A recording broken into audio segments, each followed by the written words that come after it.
Welcome, brave souls, to the chilling depths of horror and detail, the realm where the shadows whisper ancient secrets and nightmares come to life.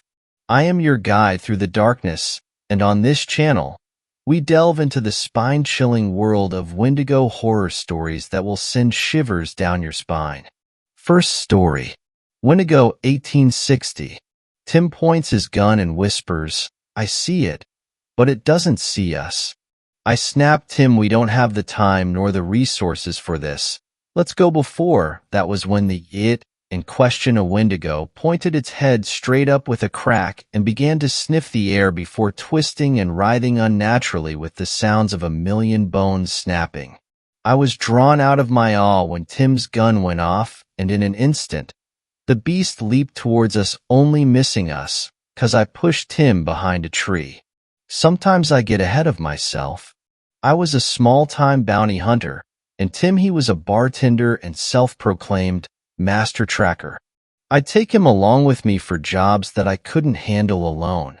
The only problem being he was a bit of a hothead.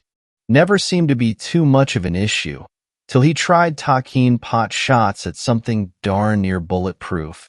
Anyhow, after I pushed Tim behind the tree, we got to scurrying, like a couple of raccoons that was just hit with a broom. We quickly got up the short hill, and I got to making a plan before it was on us again. Neither took long. Tim had ideas of his own, however, and began to shoot at it. The creature was on him instantly, and it pulled back its arm when I shot it, getting its attention. It turned and looked at me while I had it distracted. Tim wriggled the muddy 16-bore shotgun off his back and blasted the creature in the face. It stumbled back off of him, stunned. At that moment, I grabbed my rifle and shot it again. It leaped for me, and I dove behind a fallen tree. The creature landed on hard on a large portion of a tree, getting impaled. Now, the way I got this odd job wasn't exactly normal. One day, while pursuing a shop, an old man approached me. He said he'd give me $500 to kill the creature that lives in the woods on his property. So, of course, I took the job. I figured it was just some crazy guy in the woods, or a coyote, or some wolves or something. I took Tim just in case I had any trouble. After the thing impaled itself on the tree, it writhed and screeched. Tim got to his feet and shot it again, sending an antler and some bone chunks flying. It wasn't dead. As it started to pull itself from the tree, me and Tim bolted. It was just then that I remembered that the old man had given me a stick of dynamite. I turned, lit it, and tossed it into the tree next to where the creature was implied. Just as it pulled itself from the jagged stump, the large oak fell, trapping the creature. We ran, and we didn't look back. When I returned to the old man's shack, there was a note with $500. The note said, "Thank you for freeing me of this burden." I never saw the old man again. Second story. My best friend and her twin brother hunt cryptids for food. We're trying to make a plan. We were on our expedition to find passages to the underground in the woods when the nightmare happened. Harley and I had been walking ahead, with Scout and Van tagging behind. I tried to keep an eye out for the two, but talking to Harley had proven rather interesting. I'd heard a little about him from Scout, but she and I had plenty of time to kill at work between customers, while he and I had barely ever met. Also, I felt like if I didn't keep him mentally occupied, he'd just flip out and possibly try to kill all of us. Ever since Van showed up at their place, Harley had been ready to erupt. Scout and Harley both have a little bit of a temper, but he's definitely got a low simmer. She doesn't. "I don't trust this guy," he just muttered at me for what had to be the 15th time. And I nodded. I was pretty sure my reasons for distrusting Van were totally different than Harley's, but that didn't mean I disagreed at all. I was about to say something when suddenly I heard Van shout. Harley and I spun around to find someone standing between the four of us. Or something, rather. It was tall and almost entirely naked, wearing only what looked like a torn apron. There wasn't a single hair on its body, and when it turned to face us, my stomach must have dropped. It had no eyes, no nose, just an enormous mouth stretched into an unnaturally wide grin, bearing rows upon rows of needle-like teeth. It looked like a reject from a Guillermo del Toro movie, one he cut out for being too nightmarish. No doubt about it. This had to be Smiley. I'll never forget the look on Scout's face, a mix of naked calculation, recognition, and fear. The creature was standing between us, its posture lowered and menacing like a predator about to attack. It seemed to be trying to decide on which pair of us to lunge at first. Scout was faster, though. "Run," she mouthed, giving an almost unnoticeable nod into the opposite direction before grabbing hold of Van's sleeve and dashing off with him. Before I knew it, Harley hurled the box of nails into Smiley's face, took me by the arm, and dragged me along as he ran off. The thing let out an enraged shriek as dozens of tiny pieces of iron hit its body. I didn't dare to look behind us as I stumbled after Harley as fast as I could, but I was hoping a couple might have actually caught it point first and stuck. Harley was almost impossible to keep up with. He led me through the woods in roundabout ways, his firm grip on my wrist never loosening. Where are we going? It was hard to even get it out. I think of myself as being reasonably fit, but I was way outmatched, and it was all I could do to gasp it between breaths. Harley didn't answer. He seemed so focused on the way ahead of us, I don't think he heard me at all. When the white facade of his and Scout's large house came back into sight, I realized we had merely taken a detour to confuse the wild one. To my great relief, I saw Scout's bright hair emerge from the dark thicket like a torch. I don't know why I thought it, and certainly not then, but the twins have beautiful hair, Harley too. You'd think his head would shine in the darkness like a flame. We met Van and Scout halfway. Van was gasping for air, his broad chest heaving and falling. Scout seemed hardly fazed at all. "We have to lock up the house. Harley, get in the back and get the cars started," she ordered, reaching into her pocket to toss him her car keys. He caught them midair, let go of my hand, and rushed around the corner of the house. I couldn't even put one foot in front of the other, to be honest. I just stood there, trying hard to catch my breath while Scout ran up to the back door and began to fumble around with the lock. I began to stagger toward the building's front, trying to wave at Van to come with me, but he shook his head. Instead, he stared at the tree-line, occasionally glancing over at Scout. It was like he was on guard, or something. Finally, she hopped down from the porch and started toward the cars. The twins' house isn't just close to the woods, it's almost part of them itself. Small trees and bushes marching along the sides of the house and down the driveway, and in hindsight, we really should have known what would happen. I'd thought we'd left Smiley in the forest, but no, and when it jumped out in front of me, I almost screamed. "Shit!" Scout yelped as she stumbled backward and pressed her back up against me, seemingly in an attempt to shield me. My mind raced. I reached for the athame, but I didn't dare get close enough to use it. The back door was locked. We wouldn't be able to make it inside in time. With the way Smiley was heading for us, almost stalking us, seemed to be enjoying our anguish. And then, suddenly, Van stepped out right in front of it.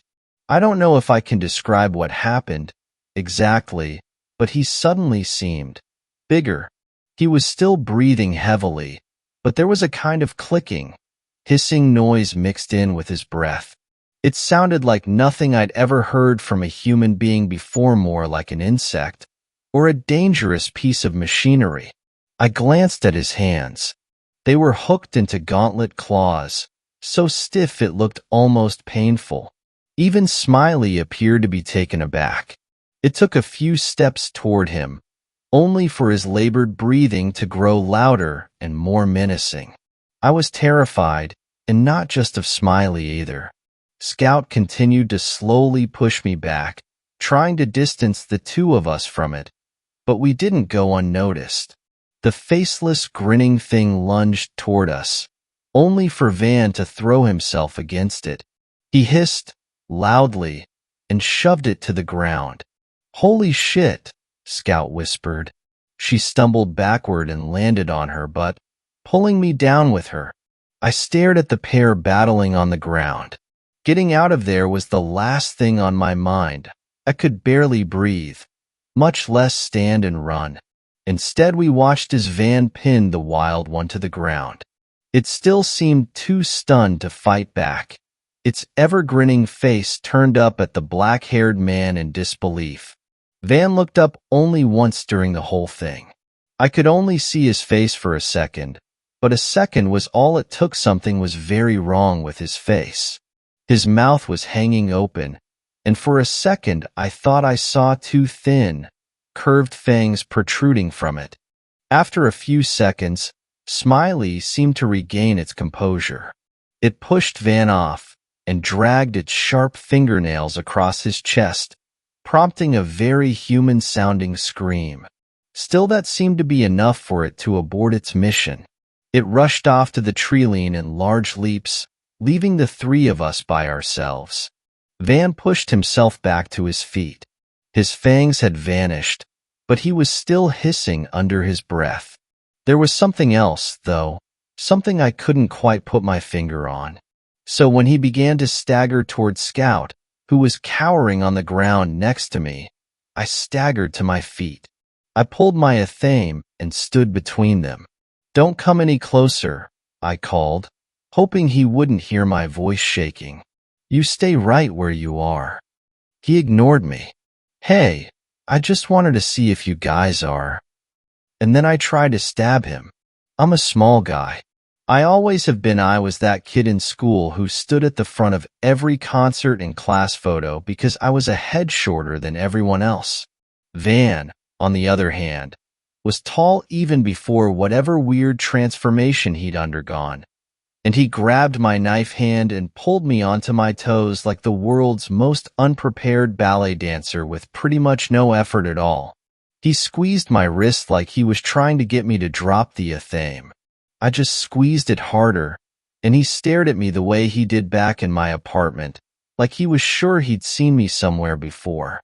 Face to face, I could see what had been bothering me before. His eyes were bigger, just like the rest of him, and the pupils weren't normal pupils anymore. They were split into 4, resulting in 8 little dots like spiders' eyes, little black clusters where normal irises should have been. I tried to hit him to get away, which probably wasn't the smartest thing I could have done under any circumstances, but I wasn't expecting him to be so fast when he grabbed my other arm and lifted me straight off the ground. "Let's get something straight," he said, and his voice was that kind of soft where you wish the person was yelling because it'd be less frightening. "I have no interest in hurting you, or Scout, or Harley, or anyone, really. But if you make me defend myself, I won't be responsible for what happens to you. Do we understand each other?" I didn't answer him.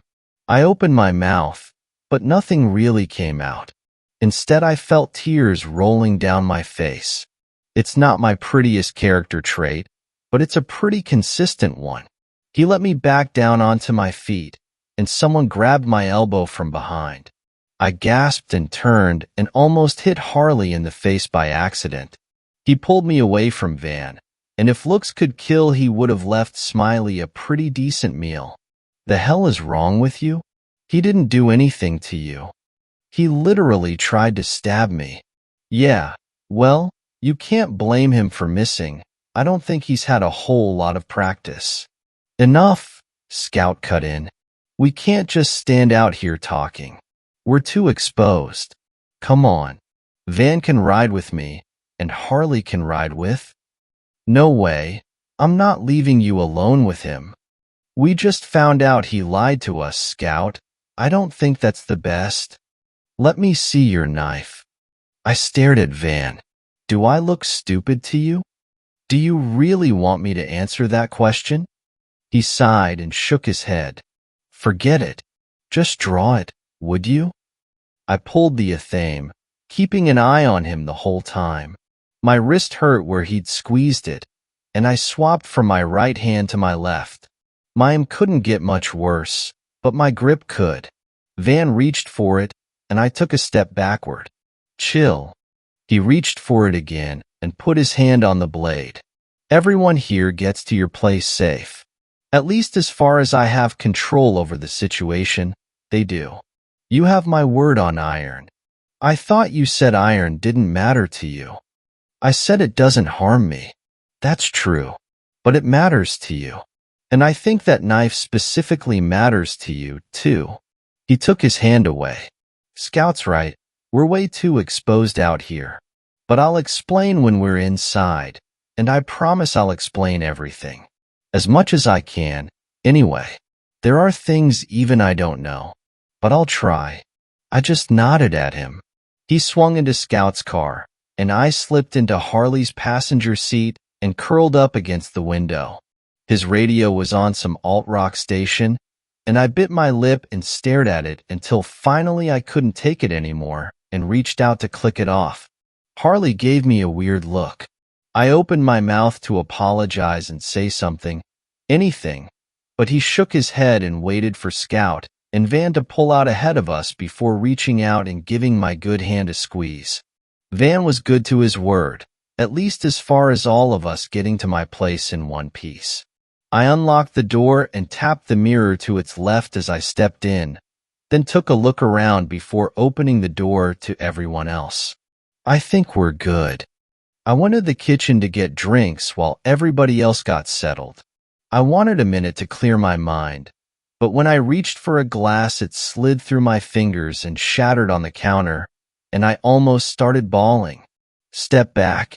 You're going to cut yourself. It was Van's voice, but I stepped back anyway. He was probably right. I covered my eyes and heard the soft tinkle of glass being swept up and thrown away before he took my elbow. Look, I wanted to talk to you before we all sit down. It doesn't take a genius to look around here and see you've had some bad experiences with this kind of thing before. I don't know what they were. It's not really my business, and I doubt you'd tell me even if it was. But I want you to know, directly from me to you, whoever fucked you over before probably hates me, too. I'm not some kind of double agent.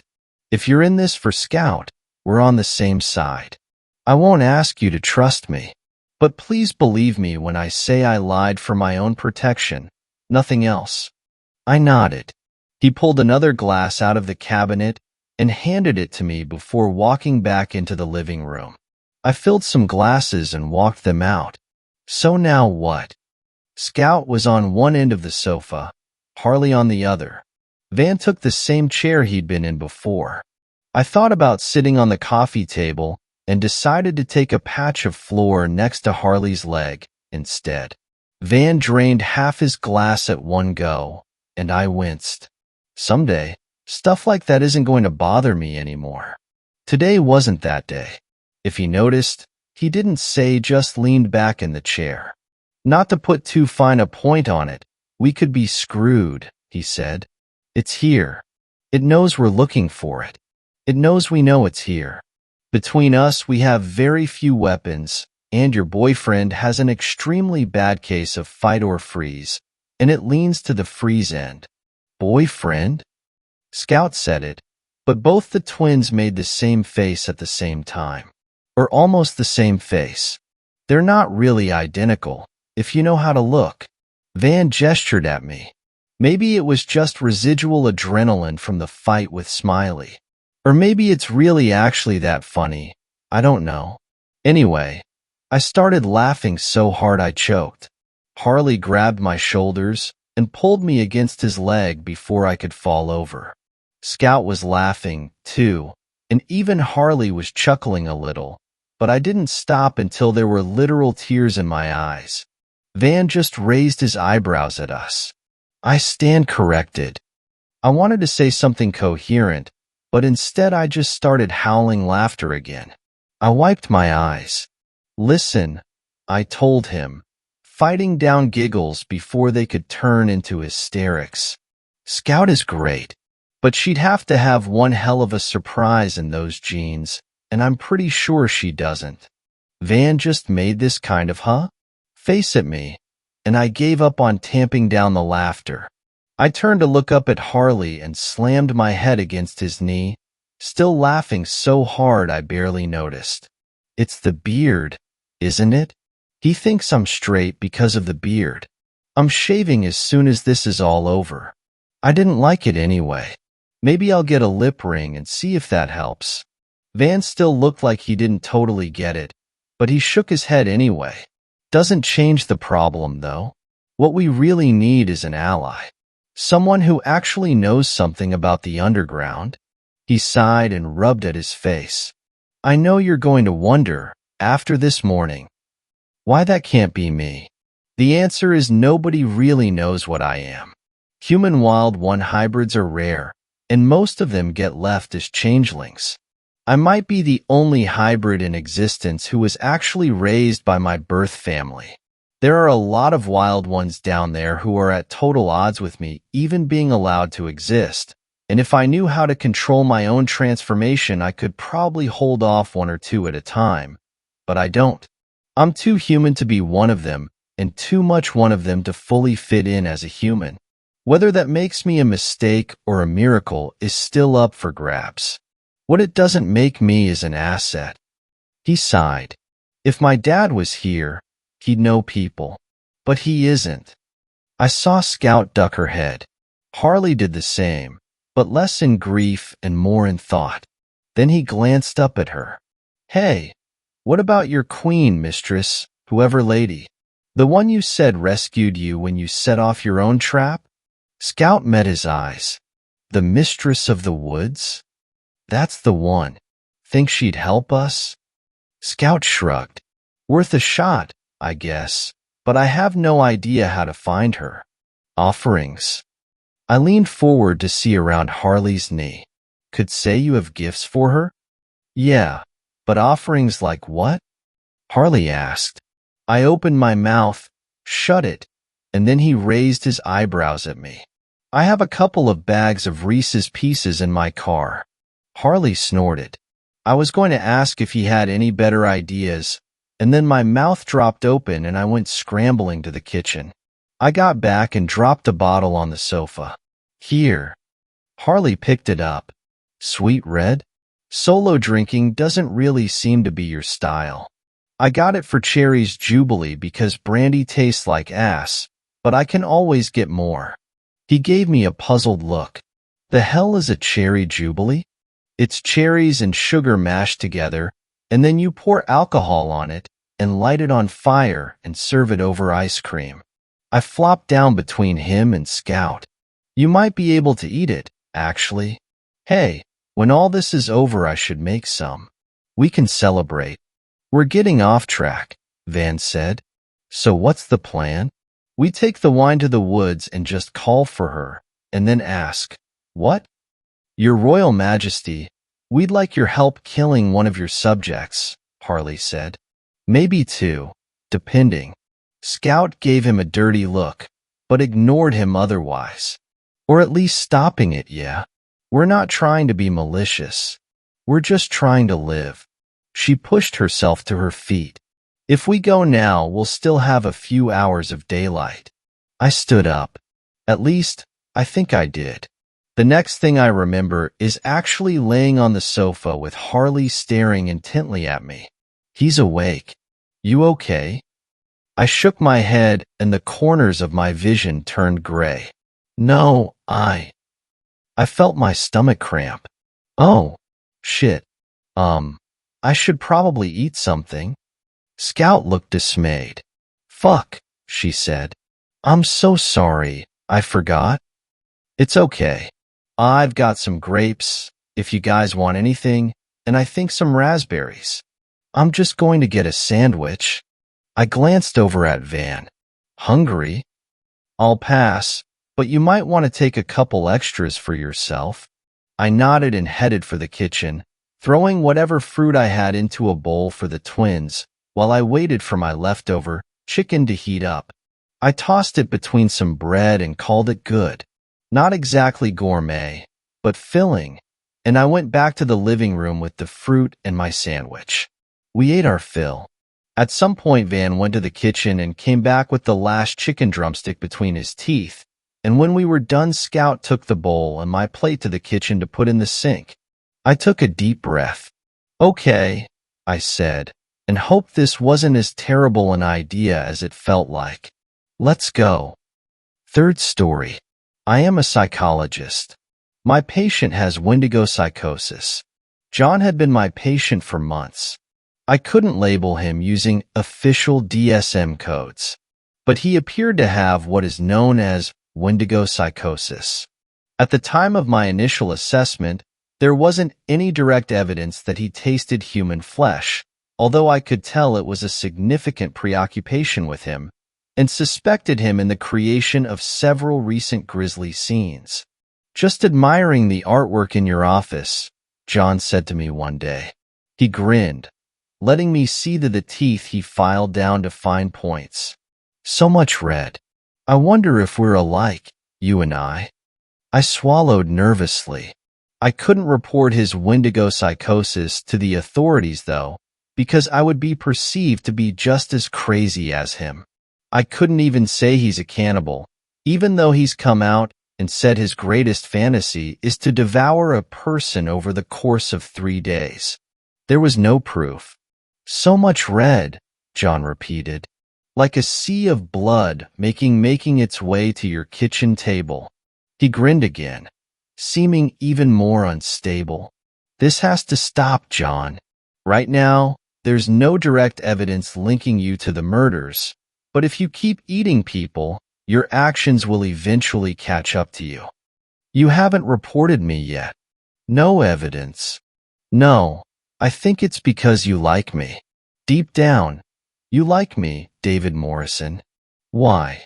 Why the hell would I like someone like you?" "I can't prove it, but I know you are a murderer. Not just that, a monster." John put a hand admiringly to his heart. "You really think that about me?" "Yes, I do. I'd like to talk about your parents, John." My session with him ended a few minutes later, and I drove to the park, taking in the beauty of summer before heading home. My wife had gone on a business trip, so I had the place to myself. I unlocked the front door and stepped inside. I popped on the TV.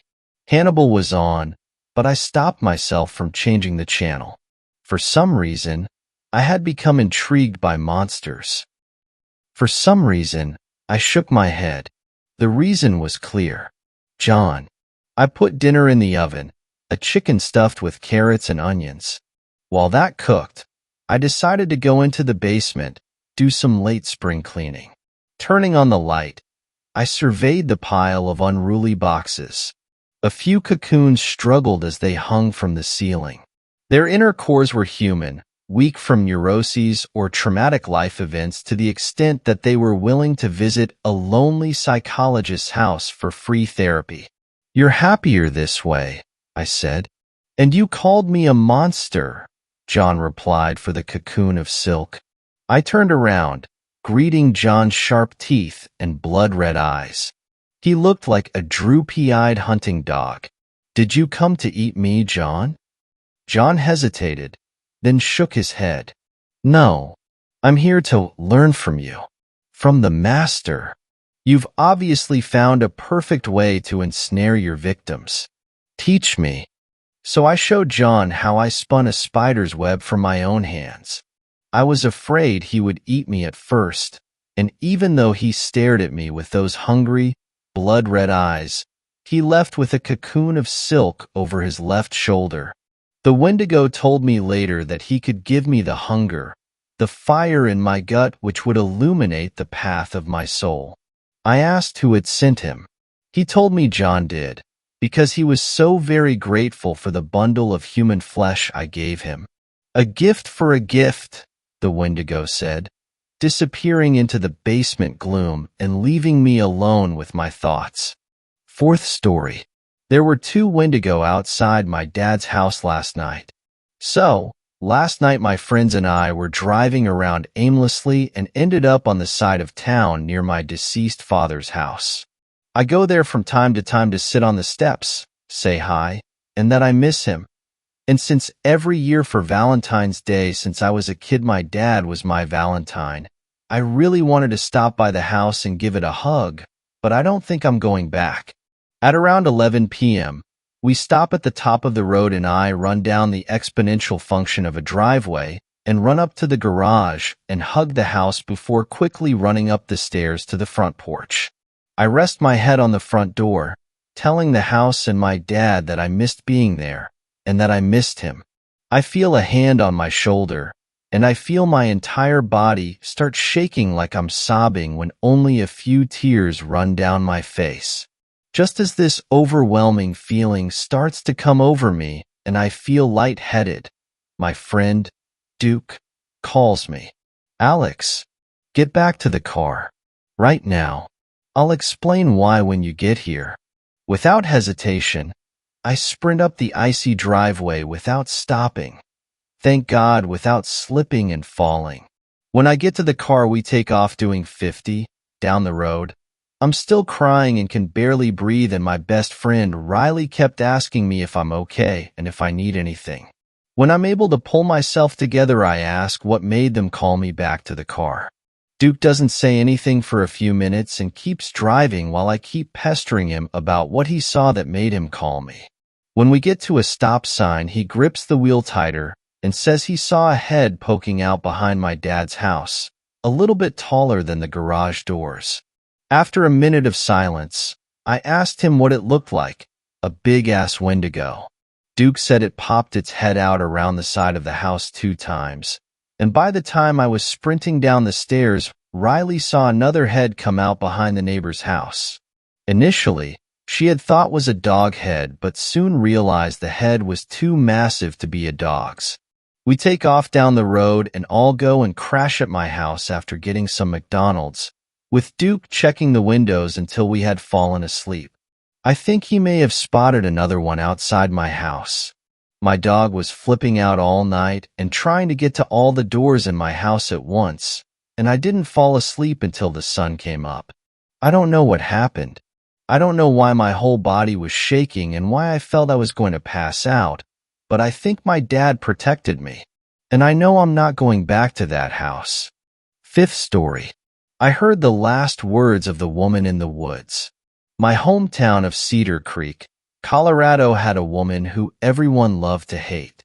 Her name was Ms. Gatlin, and she was both my elementary school's janitor and the scapegoat for all unfortunate events around our town.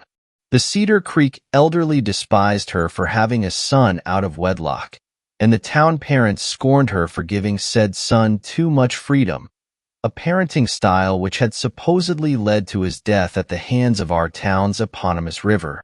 As for the children of Cedar Creek, we didn't care at all about social conventions or parental negligence, but we all agreed that Ms. Gatlin was an ugly lady, and that was enough to warrant our cruelty. My best friend at the time was a curly-haired menace to society named Isaac who, by 5th grade, had established himself as a ringleader amongst the neighborhood boys.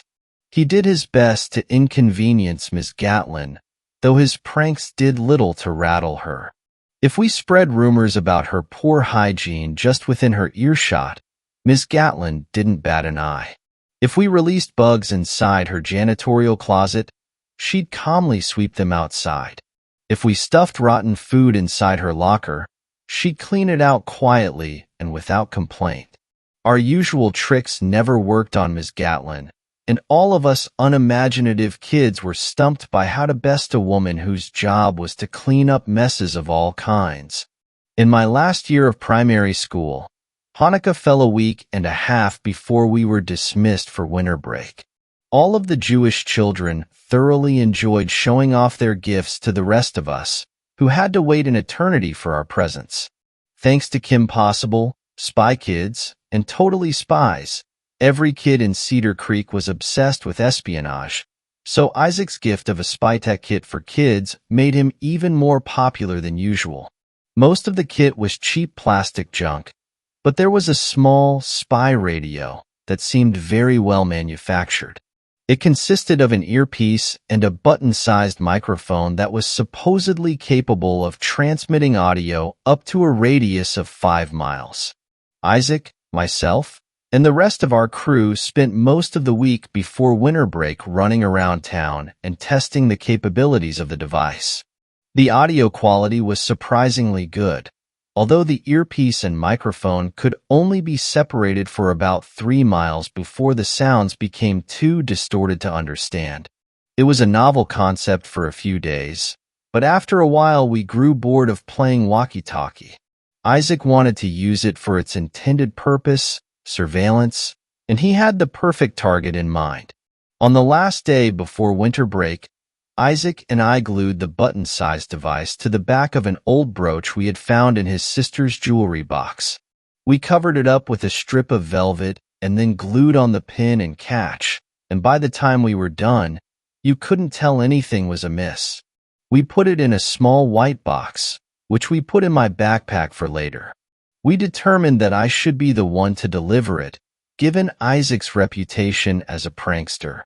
After school, I found Ms. Gatlin in the staff break room. She barely looked at me as I walked into the room. I noticed, along the far wall of the break room, a wall of cubbies, each one marked with the name of a staff member. All of them were filled with gifts and letters, presumably from parents or other employees at the school. All of them, that is, except one. "You can't be in here, kid," Ms. Gatlin said to me in her gruff voice. "I know." I swung my backpack onto my stomach and fished around for the box. It had gotten a little banged up in my bag, but I figured she wouldn't really care. I procured it and held it out to her. "But I wanted to give you this before the break." She stopped packing up, turning fully toward me. For a long moment, she just stood there, staring suspiciously at the box. Setting her bag down, she took a few steps forward and grabbed the box out of my hand. She gave it a slight rattle and then opened it slowly. When she saw the brooch, she gingerly took it out of the box and turned it around in her hand. Then she paused again, looking between the glittering, fake emerald and me. "It's not new, sorry. It used to be my mom's." I told her, going off of the script Isaac and I had conceived to add more authenticity to the handoff.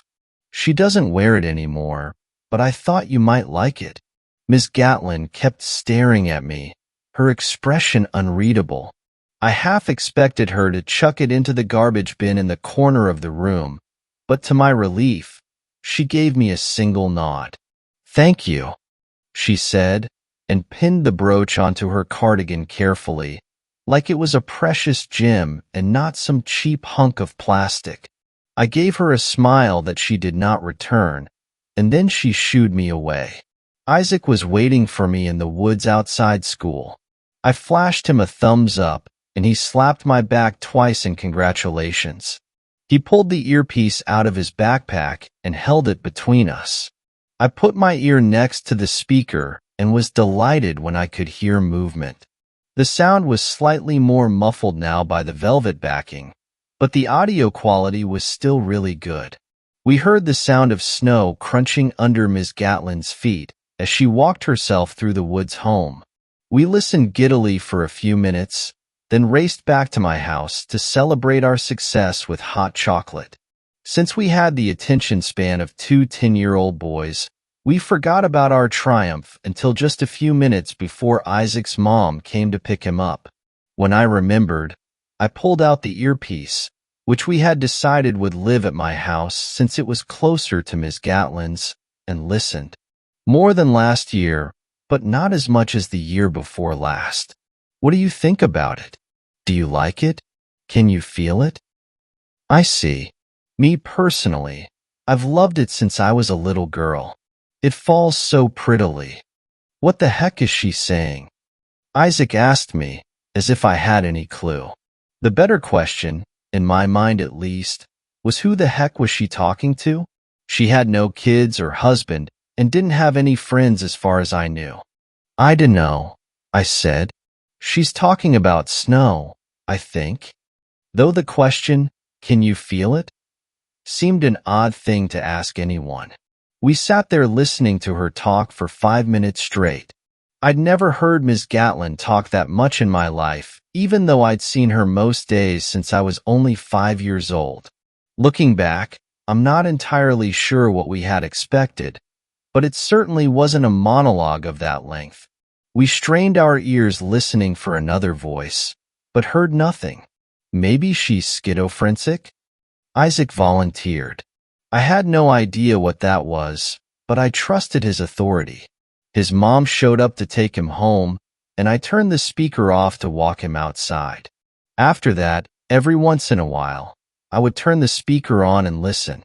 It seemed that no matter the time, be it early in the morning or late at night, Miss Gatlin was always talking.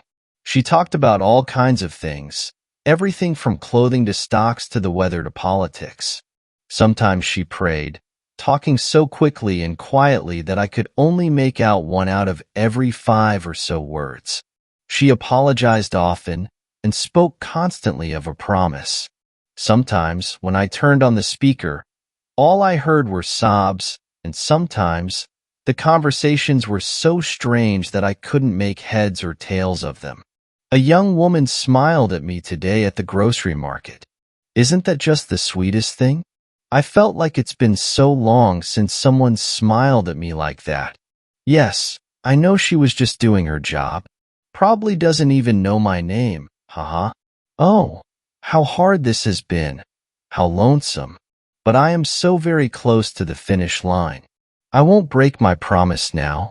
A few days before we returned to school, Isaac and I made the trek over to her house in an attempt to figure out who she was speaking to. I had seen her house a few times before, and each time I was taken aback by how small it was. Isolated and weathered, her home stood at the edge of the southern woodlands on a large plot of land, off of a street with very little through traffic. I remember standing on the side of the road with Isaac, staring at the shack-like house, which must have only had room for a bedroom, a bathroom, and maybe a tiny kitchen. There's no way anyone else lives there, Isaac said after a while of standing and staring. We were too far away to peer in through the windows, but we were also too afraid to venture any closer. She's either a witch, or she's just some sad, ugly old lady who went crazy from having no friends.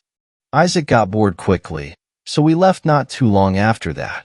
After we had made our way part way down the street, something compelled me to turn around and give the house a final look.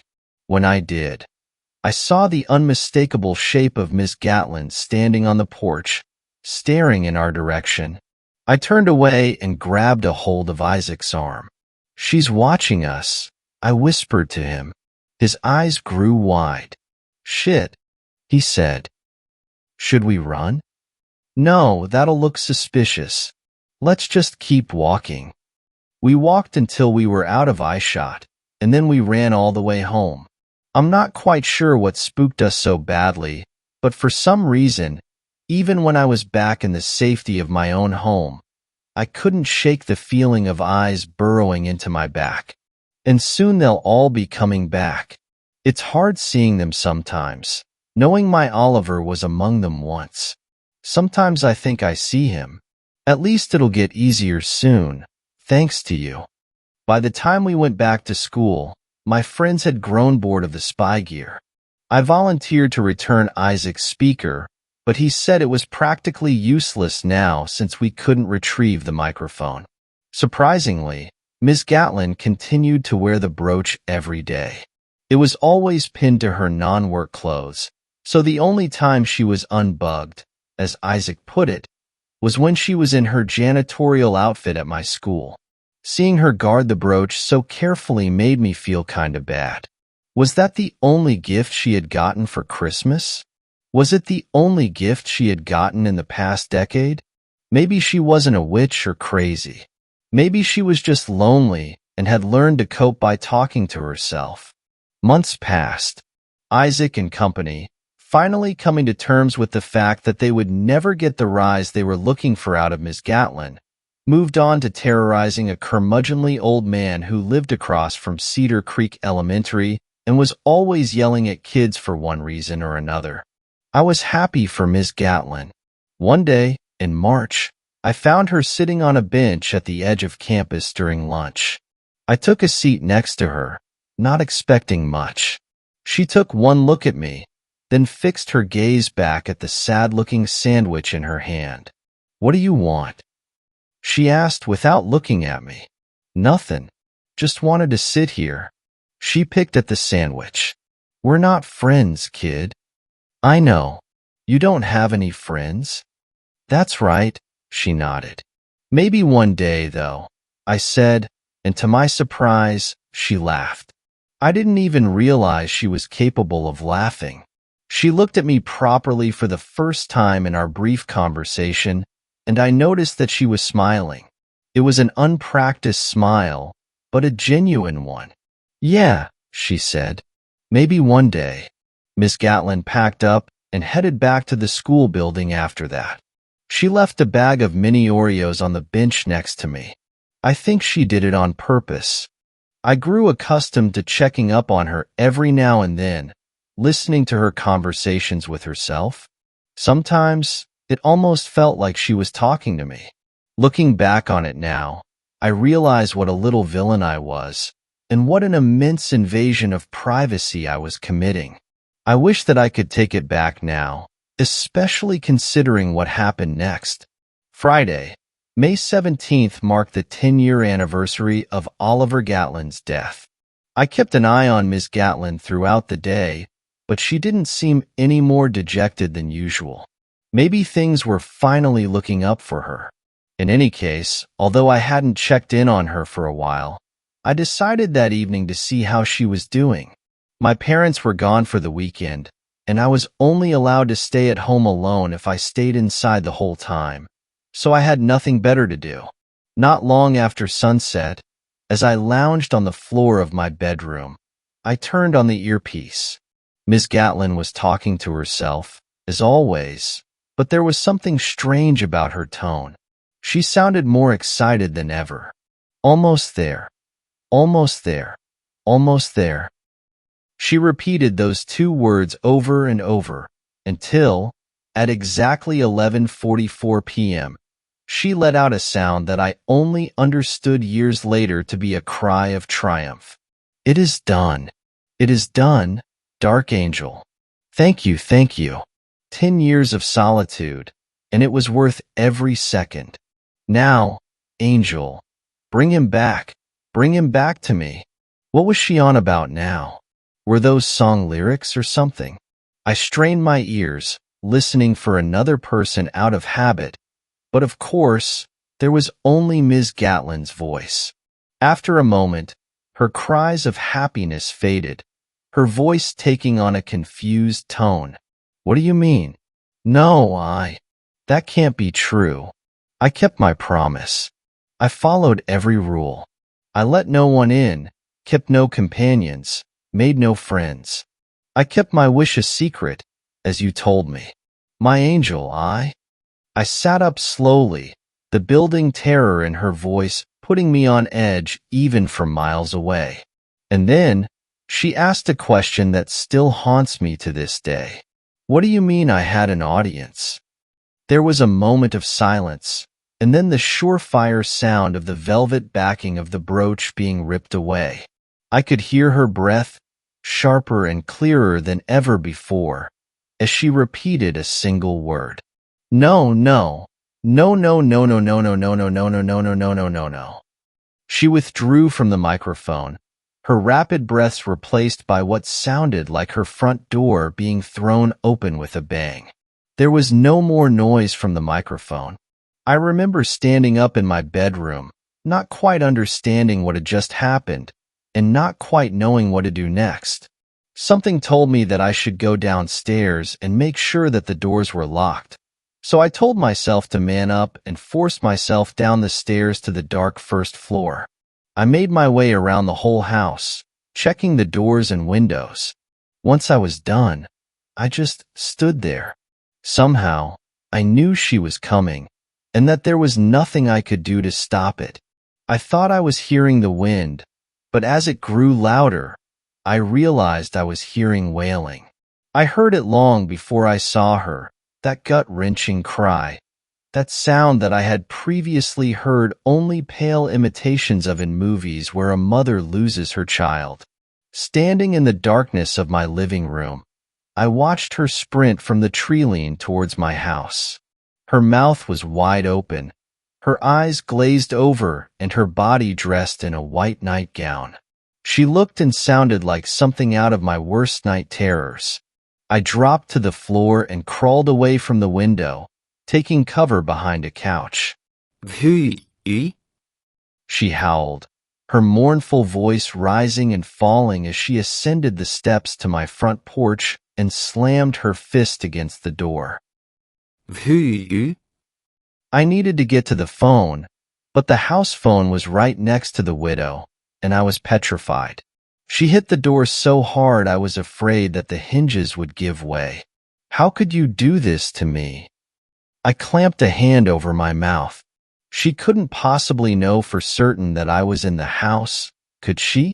The origin of the wailing shifted as she rounded the wraparound porch, the heavy knocks of her fists against the door giving way to the thudding of her shoes on the wooden porch floor. I stuck my head around the couch and saw no one at the front window, but when I looked to the side window, I saw a face hovering inches from the glass. I screamed at the top of my lungs as her fist came into contact with the glass, shattering it. I was so horrified by the rain of blood-speckled glass that I almost missed the sight of a shotgun scabbard strapped to her torso. Certain I was about to die, I screamed at her to go away, to leave me alone, and she screamed right back at me, asking me questions that I didn't understand. Dogs had begun to bark at the commotion, and my next-door neighbor's porch light turned on. Please just go away. I shrieked as I finally found my footing and raced to the phone. I grabbed it from its holder, starting to type 911 as I decided whether or not I should risk running to the neighbor's house. When I looked at the broken window, though, she was nowhere to be seen. The wailing had rescinded, growing fainter and fainter until I couldn't hear her at all. I stood there dumbly until the sound faded entirely, my hand shaking. She was gone. I was sure of it. Should I still call emergency services? After a moment, I heard another, fainter sound and recognized the statusy audio immediately as a transmission from Isaac's spy gear. I raced upstairs, still clutching the phone, and grabbed the speaker from the floor where I had dropped it. I pressed it against my ear, listening to the faint sound of a familiar voice. I hope this was worth it, kid, it said, calmly and coldly. I hope you and your friends can laugh about this. I heard a bang, and then I heard nothing at all. It took 2 weeks for the police to find her body. Her final resting place was deep in the woods, under a thick shroud of junipers not far from the banks of Cedar Creek. As her face was mutilated beyond recognition, her body was identified by the shotgun lying beside her. They say that, although she was covered in enough blood to entice every animal within a 3-mile radius, her corpse was untouched by the beasts. Even the insects seemed hesitant to feed and the fungi slow to grow upon her body, as though even the lowliest creatures feared contamination by the lonely woman in the woods. They did not find a brooch on her person,